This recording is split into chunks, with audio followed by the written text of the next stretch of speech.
সালাতের পরে এই দোয়াটা পড়ি কিনা ভাই? রদিতু বিল্লাহি রাব্বা, আল্লাহ তোমারে রব হিসেবে পেয়ে খুশি, অবিল ইসলামী দীনা, ইসলামকে ধর্ম হিসেবে পেয়ে আমরা খুশি। এই দোয়াটা পড়ি কিন্তু অর্থ বুঝি না, তাই হৃদয়ে লাগে না, ঠিক কিনা?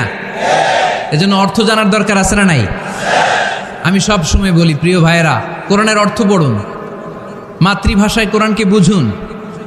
এই যে মোবাইলের ভেতরে এখন অ্যাপস পাওয়া যায়, এটারে বলে স্মার্টফোন। কি ফোন? যারাই আপনি স্মার্ট হইতে চান একটা স্মার্টফোন নিয়ে নেবেন, স্মার্ট হয়ে যাবেন। তো এটা আপনাকে স্মার্ট বানাবে, সব কিছু এটার ভেতরে থাকে, সব পাওয়া যায়।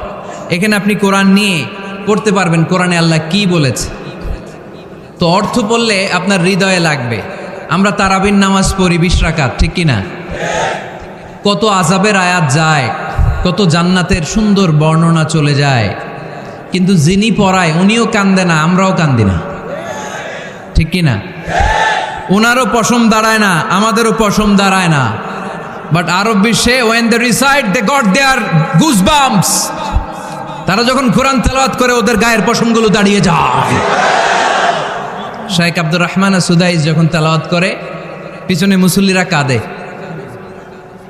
আমি গত বছর হজে ওনার পেছনে নামাজ পড়ছিলাম, উনি সূরা কুরাইশ পড়ছে, উনি পড়ছেন ফালিয়াবুদু রাব্ব হাযাল বাইত। এই কথা বলে উনি কাঁদতে শুরু করলাম, আমরাও কাঁদতে শুরু করলাম। কারণ এই আয়াতের অর্থ হচ্ছে ফালিয়াবুদু লিইলাফি কুরাইশিন ইলাফিহিম রিহলাতাশ শিতাই ওয়াস সাইফ।